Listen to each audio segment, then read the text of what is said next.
Namaskar, welcome to Ekaksha.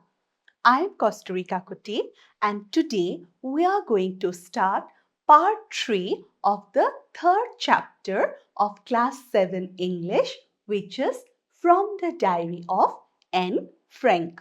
So মৰমৰ ছাত্ৰ ছাত্ৰীসকল, আজি আমি From the Diary of Anne Frankৰ part 3 আৰম্ভ কৰিম. In this part, we are going to discuss activity number 5, 6, 7, 8 and 9.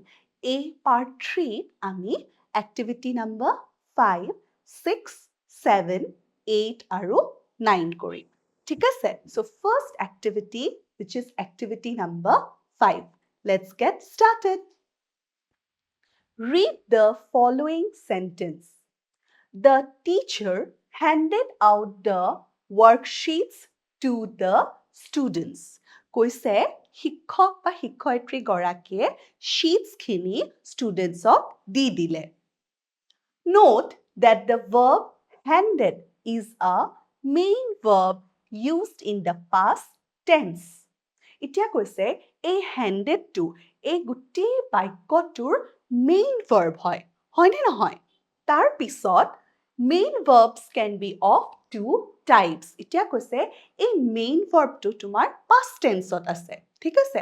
আৰু main verbটো তোমাৰ দুই প্ৰকাৰৰ হ'ব পাৰে. কি আমি পঢ়ো আহা. Regular verbs. দুটা প্ৰকাৰ কৈছে ন? প্ৰথম প্ৰকাৰটো হ'ল regular verbs. These are verbs that form their past tense and past participle forms according to an established pattern. কৈছে regular verbs সেইবিলাক verb হয় যাৰ past tense আৰু past participle form এটা established patternৰ মতে হয়. এতিয়া এটা established patternটোনো কেনেকুৱা আমি এইগিটা উদাহৰণৰ সহায়ত পঢ়িলে বুজি পাম. Most verbs have a past tense and past participle with ed.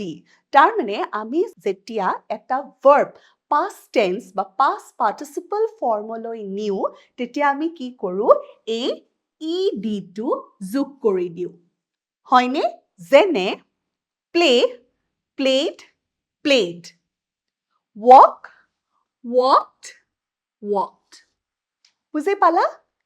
Playৰ past tense হ'ল played, past participle form হ'ল played. Walk, past tense, walked, past participle form walked. So, এই established patternটো হ'ল ed যোগ কৰি দিওঁ. বুজি পালা? Irregular verbs. They are verbs that do not follow the established pattern when they take their past tense and past participle forms. এতিয়া আমি established patternটো পঢ়িলো. কিন্তু এই irregular verbs বিলাকে সেই established patternটো follow নকৰে. যেনে উদাহৰণ দিছে চোৱা, drink. আমি past tense যেতিয়া কম drinkৰ, drank. আৰু past participle formটো হ'ল drunk. ঠিক তেনেকে ring, rang, rang. বুজি পালা? ইয়াতে আমি ed ব্যৱহাৰ কৰি past tense বা past participle form বনোৱা নাই. Some irregular verbs do not change their forms. আৰু এনেকুৱা কিছুমান verbs, irregular verbs আছে যিবিলাকে form change নকৰে. Past tenseলে নিলেও একে থাকে, past participle formটো একে হয়. যেনে cut, cut, cut. Hit, hit, hit. Cutৰ past tenseও cutই হয় আৰু past participle formও cut. ঠিক তেনেকে hit, past tense hit, past participle hit. বুজি পালা? There are some verbs which take forms like the following in the past tense and past participle. এতিয়া আৰু কিছুমান আমাক verbs দিছে যিবিলাকৰ তোমাৰ forms বিলাক আমি জানিব লাগে. যেনে think, thought, thought, catch, caught, caught. The verb go takes the forms go, went, past tense, gone, past participle. Learn more about irregular verbs with the help of your teacher. You can also consult a dictionary for a list of irregular verbs. আমাক irregular verbsৰ বিষয়ে আৰু অলপ পঢ়িব আৰু জানিব দিছে। এইখিনি চোৱা। Arise. Past tense arose. Past participle arisen. Be verb am, is, are. Was, been. Begin, began, begun. Blow, blew, blown. Break, broke, broken. Bring, brought, brought. Come, came, come. Choose, chose, chosen. Do, did, done. বুজি পালা? এইবিলাক তোমালোকে কিন্তু মুখস্থ ৰাখিব লাগিব। তেতিয়াহে তোমালোকে পিছত গৈ ব্যৱহাৰ কৰিব পাৰিবা। বুজি পালা? Now, complete the sentences by filling in the blanks with the simple past form of the verbs given in the brackets. So, ইয়াতে ধৰা এই receive verbটো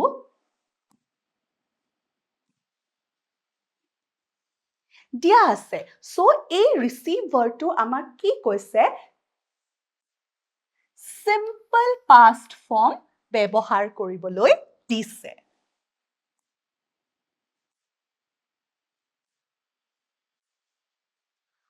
Number 1, another birthday has gone by. So, I am now 15. এটো কি হ'ব? Simple past tense to received quite a few gifts. Number 2, Peter give. Giveৰ simple past form. সেইকাৰণে মই কৈছো তোমালোকে verbৰ listখনৰ যিবিলাক তোমালোকৰ past tense আছে, past participle forms আছে, সেইখিনি পঢ়িব লাগিব। তেতিয়া তোমালোকৰ এনেকুৱা exercise কৰিবলৈ খুব সহজ হ'ব। So, ইয়াতেও giveৰ past tense কি হ'ব? Gave me a lovely bouquet of peonies. The poor boy had put a lot of effort into finding a present, but nothing quite workor past tense, worked out. Number 3, Churchill was on a torpedo boat. That shellor past tense ed লগাই কৰা হয়, shelled the coast. বুজি পালা? এটা next slide খনত আমি এই খালি ঠাইখিনি এই ব্ৰেকেটত থকা verbৰ past tenseৰে fill কৰি লিখিছো। ঠিক আছে? Another birthday has gone by, so I am now 15. মোৰ আৰু এটা birthday গ'ল, so এতিয়া মোৰ কিমান বয়স হৈছে? 15 বছৰ. I received quite a few gifts আৰু মই বহুত উপহাৰ পাইছিলো। Peter gave me a lovely bouquet of peonies. The poor boy had put a lot of effort into finding a present, but nothing quite worked out. কৈছে পিটাৰে মোক খুব ধুনীয়া এটা বুকে দিছে। কিহৰ? পিয়নিজ ফুল আছিল, হয়নে? আৰু কৈছে যে সেই ল'ৰাটোৱে বহুত কষ্ট কৰিছিলে কিবা এটা খুব আৰু বেছি ভাল গিফ্ট দিবলে, but nothing worked out. একোৱে কাম নকৰিল।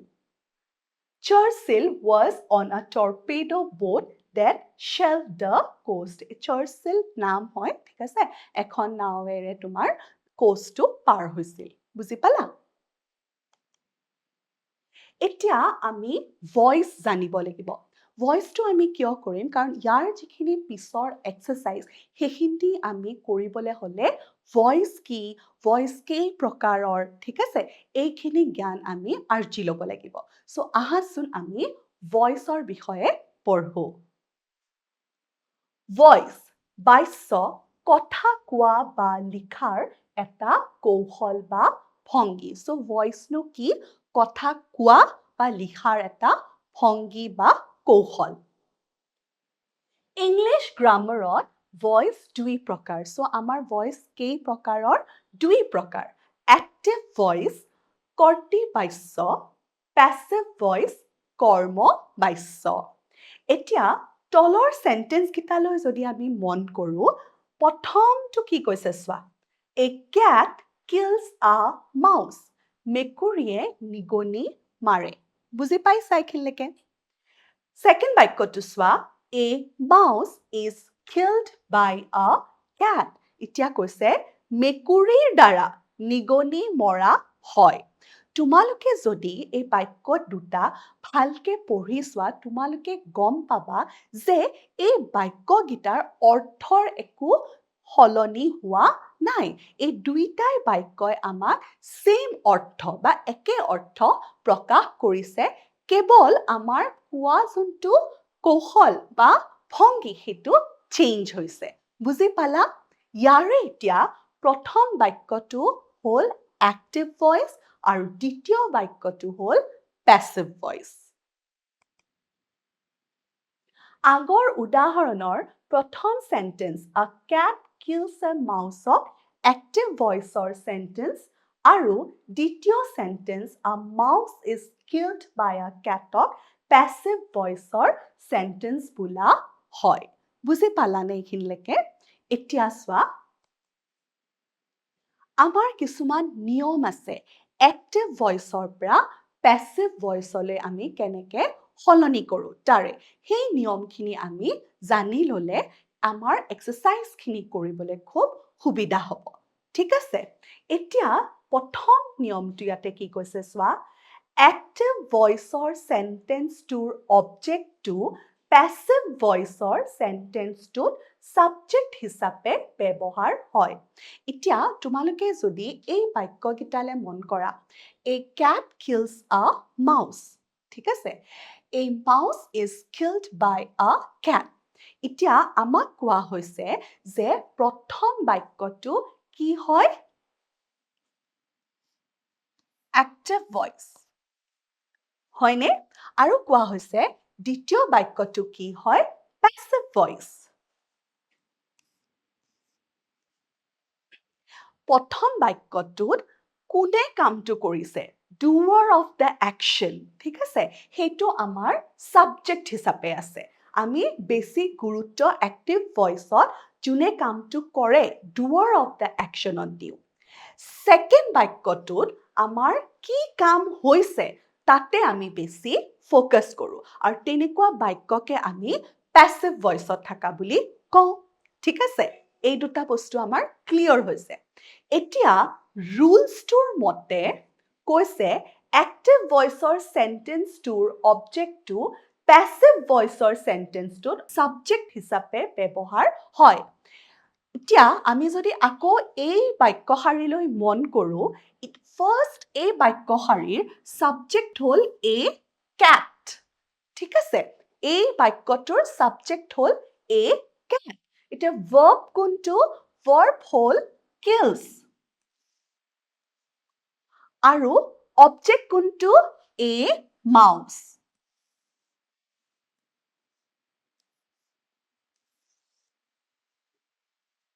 হল আমাক নিয়মটোৱে কৈছে যে active voiceৰ objectটো passive voiceত subject হৈ পৰে কৰিলো আমি objectটো passive voiceত subject কৰি লিখিলো বুজি পালা active voiceৰ sentenceটোৰ principal verbৰ tense অনুযায়ী passive voiceৰ subjectৰ number আৰু personৰ লগত খাপ খোৱাকৈ to be verb আৰু এটা form ব্যৱহাৰ হয় এতিয়া চোৱা আমি এই বাক্যটো জানো subject verb আৰু object এতিয়া ইয়াৰে verbটো কি tenseত আছে এই verbটো কি tenseত আছে present tense simple present বা present indefinite হয়নে আৰু ইয়াৰে যোনটো object আছিলে আমি subject কৰি লিখিছো এইটো numberটো কি singular number কাৰণ কি আছে a mouse বুজি পালা present tenseত আছে singular number আছে গতিকে আমি be verbটো কি use কৰিম is হল বুজি পালা এতিয়া আমি নেক্সট নিয়মটোলে যাওঁ আহা Active voiceৰ principal verbৰ past participle form passive voiceৰ to be verbৰ formৰ পিছত ব্যৱহাৰ হয় এতিয়া ইয়াৰে আমাৰ principal verb কোনটো আছিল kills ইয়াৰে past participle formটো কি killed The past participle formটো আমি ক'ত বহাম to be verbৰ পিছত বুজি পালা Active voiceৰ sentenceৰ subject to passive voiceৰ sentenceত by prepositionৰ object হিচাপে ব্যৱহাৰ কৰা হয় এতিয়া চোৱা আমাৰ ইয়াতে এই catটো subject আছিলে আমি ইয়াতে object কৰি লিখিলো আৰু ইয়াৰ আগত আমি কোনটো preposition বহালো by বুজি পালা এতিয়া আমি active voiceত থকা বাক্যটো passive voiceলৈ নিলো এনেকে গম পালা কেনেকে আমি active voiceৰ পৰা বাক্য এটা passive voiceলৈ নিব পাৰো সো এইকেইটা তোমালোকৰ মূল নিয়ম ঠিক আছে আৰু বেলেগ নিয়মো আছে তোমালোকে পিছত পাবা মূল নিয়মকেইটা মই ইয়াতে উল্লেখ কৰিলো আৰু তোমালোকক এক্সাম্পলৰ সহায়ত বুজালো এতিয়া আহাচোন আমাৰ কিতাপত যোনখিনি দিয়া আছে সেইখিনি আমি সলভ কৰিবলৈ চেষ্টা কৰো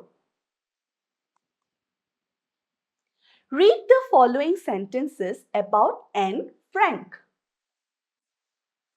A 13-year-old girl in the Netherlands was given a diary on her birthday. কৈছে এগৰাকী 13 বছৰীয়া কিশোৰীক তাইৰ জন্মদিনত এখন ডায়েৰী দিয়া হৈছিল আৰু তাই ক'ৰ আছিলে নেদাৰলেণ্ডছৰ The world would not have known her had her diary not been published after her death. কৈছে বিশ্ববাসীয়ে এন ফ্ৰেংকৰ বিষয়ে নাজানিলেহেঁতেন যদিহে এন ফ্ৰেংকৰ ডায়েৰীখন তেওঁৰ মৃত্যুৰ পিছত প্ৰকাশ কৰা নহলহেঁতেন I am not allowed to get up at that hour.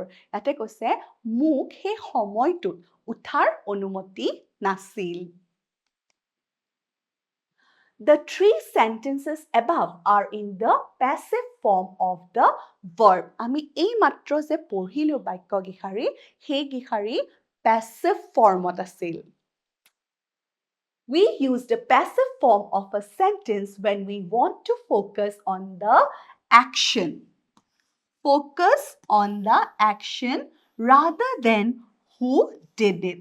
মই যোনটো তোমালোকক active আৰু passive voice বুজাওঁতেনে already উল্লেখ কৰিছো যেতিয়া আমি passive form ব্যৱহাৰ কৰো তেতিয়া আমি কাৰ্যটোৰ ওপৰত বেছি গুৰুত্ব দিওঁ In the active form, the sentence would be written like this. এতিয়া আমাক এই বাক্য গিখাৰী যিগিখাৰী passive voice বা passive formত আছিলে আমাক active formত লিখি পঢ়িবলৈ দিছে Someone gave a 13-year-old girl in the Netherlands a diary on her birthday. The world would not have known her had her father not published the diary after her death. My family does not allow me to get up at that hour. বুজি পালা? As you can see, we focus on the doer of the action in an active sentence. কৰ্তাৰ ওপৰত আমি বেছি focus কৰো active voice Here are a few more examples. আমাক আৰু কিছু উদাহৰণ দিছে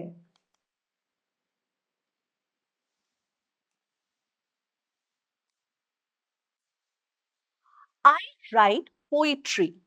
So subject, verb, object হয়নে এতিয়া poetry to ইয়াতে তোমাৰ কি singular number হয়নে poetries লিখা নাই poetry লিখিছে সেইকাৰণে আমি ইয়াতে কি লিখিছো is আৰু write to আছে প্ৰেজেণ্ট টেন্সত হয়নে সেইকাৰণে আমি কি লিখিছো poetry is এতিয়া writer past participle form কি হয় written হয়নে আৰু তাৰ পিছত আমাক নিয়মটোৱে কি কৈছে যোনটো তোমাৰ subject হ'ব সেইটো object হ'ব এটা I to me আৰু আমি objectৰ আগত কি বহাম by preposition হয়নে next to চোৱা I am writing poetry poetry এতিয়া writing আছে present continuous tense আছে সেইকাৰণে আমি কি ব্যৱহাৰ কৰিম being written to past participle form by me next to চোৱা I have written poetry poetry has been written by me next I wrote poetry এইটো আকৌ past tenseত আছে poetry সেইকাৰণে ইয়াতে কি হৈছে was past participle form written by me I had written poetry poetry had been written by me so এই উদাহৰণ কিটাৰ সহায়ত তোমালোকে চাকে আৰু অলপ ক্লিয়াৰ হৈছা প্ৰেক্টিস কৰিবা তেতিয়া তোমালোকৰ আৰু বেছি ভালকে বুজিব পাৰিবা All the sentences in column B are in the passive, but they use different verbs to show the differences in the time. মই যোনটো তোমালোকক লগে লগে কৈ আছো যে এইটো তোমালোকৰ present tenseত আছে এইটো তোমালোকৰ past tenseত আছে so verbs খিনি বেলেগ বেলেগ ব্যৱহাৰ কৰি আমাক সময়ৰ আইডিয়াটো দিছে When the action happened. Here are a few sentences about Anne Frank. Rewrite the sentences in the passive form. ঠিক আছে? এতিয়া কৈছে এন ফ্ৰেংকৰ বিষয়ে কিছুমান সেন্টেন্স দিয়া আছে আমাক সেই সেন্টেন্স খিনি passive formত পুনৰ লিখিবলৈ দিছে Anne Frank receives a diary for her birthday. A diary is received by Anne Frank for her birthday. Anne is counting her gifts. Etu ki ase? Present continuous tense. Hoine? So, ami keneke likhim? Her gifts. Object to ami subject kori lolo. Etia yate gifts ase. Plural number. So, hekarne ami ki bebohar korisu? Are. Aru continuous tense ase. Hekarne ami being koisu. Counted by Anne. Anne has baked biscuits for herself. Biscuits have been baked by Anne herself. Anne wrote a diary entry. A diary entry wrote ase gotike was. A diary ase hekarne amar singular number written by Anne. Her parents had given her a blue blouse. A blue blouse had been given to her by her parents. So I hope ekhini tumalukor clear hoise. Now let's start the next activity. Reading storybooks. In the text, you read about the books that were gifted to Anne on her birthday. Koise tumaluke party Anneok gift dia ba upohar dia story kitab khinir bishoye jana. Prepare a list of English storybooks or books translated to English that you have read. Koise itia tumaluke ekhon talika bonabo lagibo. Kihor talika English storybooks. ঠিক আছে বা English হলৈ translate হোৱা storybooksৰ ঠিক আছে যিখিনি তোমালোকে পঢ়িছা that you have read Work with a partner. You and your partner will then tell each other which book in the list is your favorite. কৈছে এতিয়া তুমি এই এক্টিভিটিটোত নিজৰ এজন পাৰ্টনাৰ বিচাৰি ল'বা আৰু পাৰ্টনাৰৰ লগত বহি তুমি সেই লিষ্টখনৰ তোমাৰ ফেভৰেট কিতাপখনৰ কথা পাৰ্টনাৰজনক ক'বা Who are your favorite characters in the book and why you like the book. তোমাৰ সেই সাধু কিতাপখনত বা ষ্টৰী বুকখনত বা ষ্টৰীটোত থকা কোনটো ক্যাৰেক্টাৰ সবতছে বেছি ভাল লাগে, কোনটো চৰিত্ৰ তোমাৰ বেছি ভাল লাগে আৰু কিয় ভাল লাগে তোমাৰ সেই কিতাপখন পঢ়ি। এই গোটেইখিনি তুমি তোমাৰ পাৰ্টনাৰৰ লগত আলোচনা কৰিবা, ডিসকাস কৰিবা। Help one another to write a brief book review of a book you have read recently. আৰু তোমালোকে পঢ়া কিতাপ এখনৰ ওপৰত দুজনে এটা ৰিভিউ লিখিবা। ঠিক আছে? Write in the following format. এতিয়া ৰিভিউটো তোমালোকে কেনেকৈ লিখিবা? তোমালোকক ফৰমেটটো দিয়া আছে। প্ৰথমতে লিখিবা the name of the book, কিতাপখনৰ নাম। Name of the author, লেখকৰ নাম। What type of a book it is? কিতাপখন কি ধৰণৰ? Adventure নেকি? কিবা দুঃসাহসিক কাৰ্যৰ বিষয়ে নেকি? ঠিক আছে? Historical নেকি? কিবা ঐতিহাসিক ঘটনাৰ বিষয়ে নেকি? Biography, কাৰোবাৰ জীৱনী নেকি? Fiction, কল্পকাহিনী নেকি? And so on. আৰু বেলেগ বেলেগ হ'ব পাৰে। এই পইণ্টছ কেইটা তোমালোকে ৰিভিউটো লিখোতেনে কভাৰ কৰিবা। Narration. Is the book narrated in first person, second person or third person? কৈছে কিতাপখন এতিয়া ধৰা যদি তুমি এখন আত্মজীৱনী পঢ়িছা তেতিয়া আত্মজীৱনীখনত কেনেকৈ লিখা থাকিব যে মই অমুক জেগাত অমুক তাৰিখে গৈছিলো, হয়নে? কিন্তু তোমালোকে যদি এখন জীৱনী পঢ়া জীৱনীত কেনেকৈ লিখা থাকিব যে তেখেতে বা আব্দুল কালামে ধৰা আব্দুল কালামে অমুক জেগাত তেওঁ জন্ম হৈছিল আব্দুল কালামৰ, হয়নে? সো সেই ডিফাৰেন্সটো narration, is the book narrated in first person, second person or third person? তেনেকুৱা ধৰণৰ কথাখিনি তোমালোকে এইখিনিতে এই পইণ্টটোত লিখিব লাগিব। Plot, a brief summary of the book, what the book is about without giving too many details. The brief summary এটা দিব কৈছে, সাৰাংশ এটা দিব কৈছে কিতাপখন কিহৰ ওপৰত, খুব বেছি তাতে ডিটেইলছ দিবলৈ মানা কৰিছে। Whether you like, dislike the book. আৰু এতিয়া চোৱাচোন তুমি কিতাপখন ভাল পাইছিলা নে বেয়া পাইছিলা আৰু কিয় ভাল পাইছিলা বা বেয়া পাইছিলা। Whether you would like to read more books by the author. আৰু তুমি আৰু কিতাপ পঢ়িবা নেকি এই লেখকজনৰ। Would you encourage others to read this book? তুমি অইনকো ক'বা নেকি এখন কিতাপৰ বিষয়ে পঢ়িবলৈ।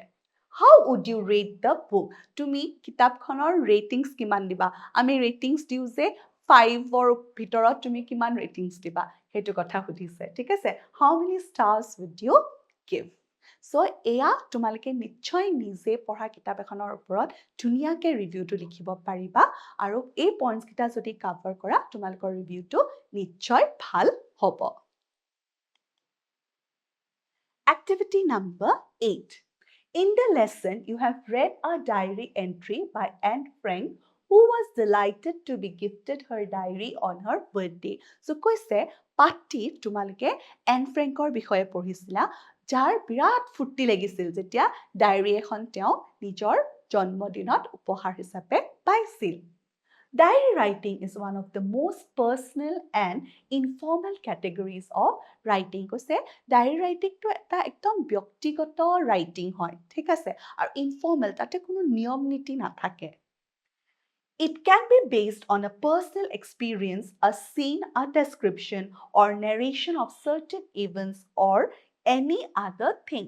আৰু ডায়েৰী ৰাইটিং যিকোনো ধৰণৰ হ'ব পাৰে, পাৰ্চনেল এক্সপিৰিয়েঞ্চ, ব্যক্তিগত অভিজ্ঞতাৰ ওপৰত হ'ব পাৰে, কিবা এটা চিন ওপৰত হ'ব পাৰে, কিবা এটা বস্তু তোমাৰ ইভেণ্টৰ নেৰেশ্যন, ডেছক্ৰিপশ্যনৰ ওপৰত হ'ব পাৰে। চ' বিভিন্ন তোমালোকৰ টপিকৰ ওপৰত আমি ডায়েৰী লিখিব পাৰোঁ।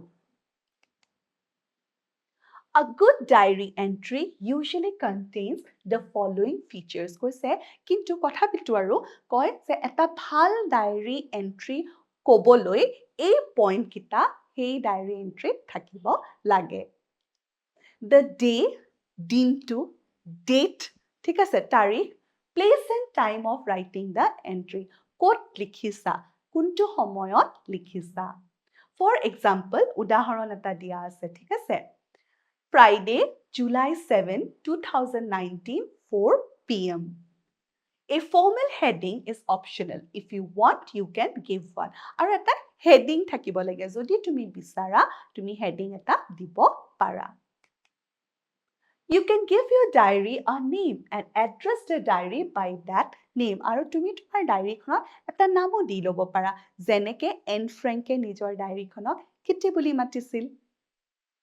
এয়া উদাহৰণস্বৰূপে সেইটোৱে দিয়া আছে। The style of writing is informal, as if addressing a trusted friend. আৰু ডায়েৰী লিখা ষ্টাইলটো কেনেকুৱা হ'ব লাগে জানা? একদম ইনফৰ্মেল, যেনেকৈ আমি আমাৰ ক্লোজ বন্ধু বা বান্ধৱীৰ লগত কথা পাতো, সেইটো ধৰণে আমি লিখিব লাগে। Since the diary is a personal document, the entry does not need any signature. Like the formal heading, the signature is optional. কৈছে তাতে আৰু তোমাৰ সহি নালাগে, কাৰণ যিহেতু সেইটো খুব পাৰ্চনেল তোমাৰ এটা ডকুমেণ্ট হয়, ঠিক আছে? আৰু সেই সহিটো তোমাৰ অপশ্যনেল হয়, যেনেকৈ তোমাৰ সেই ফৰ্মেল হেডিংটো optional. Now, prepare a diary entry which documents your birthday. এতিয়া তোমালোকক কৈছে তোমালোকৰ জন্মদিনৰ এটা ডায়েৰী এন্ট্ৰি কৰিব দিছে। Apart from the above guidelines, your diary entry may include the following. অলপ আগতে আমাক গাইডলাইনছখিনি দি দিয়া নাই জানো? এখন এটা ভাল ডায়েৰী এন্ট্ৰি কৰিবলৈ আমি কি পইণ্টছ কভাৰ কৰিব লাগিব? আমাক আৰু কিছুমান ইয়াতে পইণ্টছ দিছে, যিখিনি আমি যোগ কৰিব পাৰোঁ। যেনে how your day began. তোমাৰ দিনটো কেনেকৈ আৰম্ভ হৈছিল? তোমাৰ জন্মদিনটো কেনেকৈ আৰম্ভ হৈছিল? How you celebrated the day. তুমি কেনেকৈ উদযাপন কৰিলা? কাৰ লগত উদযাপন কৰিলা? কোনোবা আহিছিল নেকি তোমালোকৰ ঘৰলৈ? কি খাদ্য বনোৱা হৈছিল? Who you had invited. কাবাক তুমি নিমন্ত্ৰণ কৰিছিলা নেকি? What gifts you received. তুমি কি উপহাৰ পালা? How you felt. আৰু তোমাৰ অনুভৱটো কি আছিল? Now, read out your diary entry to your partner. Your partner will also read out his or her diary entry to you. So, তোমাৰ ডায়েৰীখন তোমাৰ পাৰ্টনাৰৰ লগত ডিছকাছ কৰিব কৈছে। তেওঁকো তেওঁৰ ডায়েৰী এণ্ট্ৰি তোমাক পঢ়ি শুনাব কৈছে, আৰু তুমিও তোমাৰ ডায়েৰী এণ্ট্ৰি তেওঁক পঢ়ি শুনাবা। Activity number 9, which is the last activity of this lesson. Imagine that your brother has gifted you a pet on your birthday. তোমালোকক কল্পনা কৰিবলৈ দিছে যে তোমালোকৰ জন্মদিনত তোমালোকৰ দাদা, ব্ৰাদাৰ ইয়াতে ভাইটিও হ'ব পাৰে, কিন্তু গিফ্ট আমাক বেছিকৈ দাদাহঁতে দিয়ে, হয়নে? চ' মই দাদা বুলিয়ে ক'লোঁ। চ' মই কৈছোঁ যে দাদাই তোমাক এটা পেট দিছে। পেট মানে কিবা এটা পোহনীয়া জন্তু। কুকুৰ হ'ব পাৰে, মেকুৰী হ'ব পাৰে, ৰেবিট হ'ব পাৰে, ঠিক আছে? Talk to your friend about how you felt about the gift.